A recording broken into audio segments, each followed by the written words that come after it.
નમસ્કાર મિત્રો, ફરીથી પરસોત્તમભાઈ સાથે મુંજિયાસર તાલુકો બગસરા જિલ્લો અમરેલી ફરીથી આપણે એક મુદ્દા ઉપર આવ્યા છીએ। ડુંગળીનું વાવેતર જે ખેડૂતો કરી રહ્યા છે, જે દવાનો છંટકાવ કરીને તો પ્રાકૃતિક ખેતીમાં શું તાકાત છે એ પરસોત્તમભાઈ પાસે આપણે જાણીશું। એની પહેલાં ડુંગળીનો જે શું કહેવાય સંગ્રહ કરવા માટે મેળો, હા મેળો બનાવ્યો તો એ અત્યારે વિખાઈ ગયો છે। ડુંગળી બધી પૂરી થઈ ગઈ છે, છતાં હું બતાવી દઉં તમને, એ આવી રીતે એમને ગોઠવેલું હતું। ચલો પરસોત્તમભાઈ, આપણે આ વિશે જણાવો। મેં ડુંગળી પીળી પત્તી વાવી છે, જે દિવાળી અને દેવ દિવાળીની વચમાં વાવેતર કરી છે, જે ચૈત્ર મહિનામાં પાકે છે 5.5 મહિને। અને અમે પોણા વીઘાનું જ વાવેતર કરી છે કે જેની અંદર પોણા વીઘામાંથી જ અમારે 300 મણ ડુંગળી થાય, 100 કટ્ટા થાય। અને એ 100 કટ્ટાને અમે વેચાણ કરી હતી 20 રૂપિયાના કિલો નીચે વેચતા નથી। એક કટ્ટો 1000નો થાય, 100 કટ્ટાના 1 લાખ રૂપિયા થાય। આપણે લાખ કામમાં છીએ તો આપણે રિટેલ વેચવું પડશે।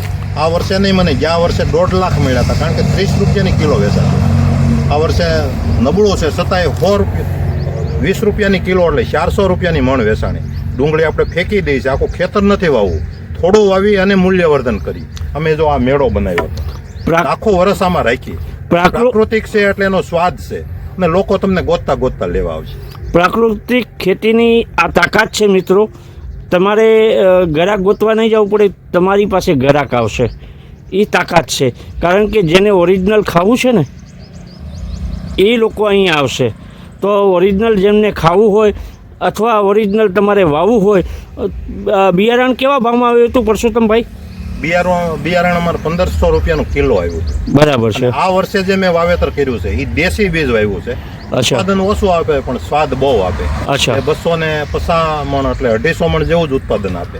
અચ્છા, જે હાઇબ્રિડ બિયારણ છે એ 400 મણનું ઉત્પાદન આપે, પણ અમારે તો રિટેલમાં ગ્રાહકો પૂરો ભાવ આપે છે, તો અમારે સારું બિયારણ વાવી અને દેશી ખવડાવવું છે એમ માનીને આ વર્ષે અમે દેશી વાવ્યું છે। સરસ।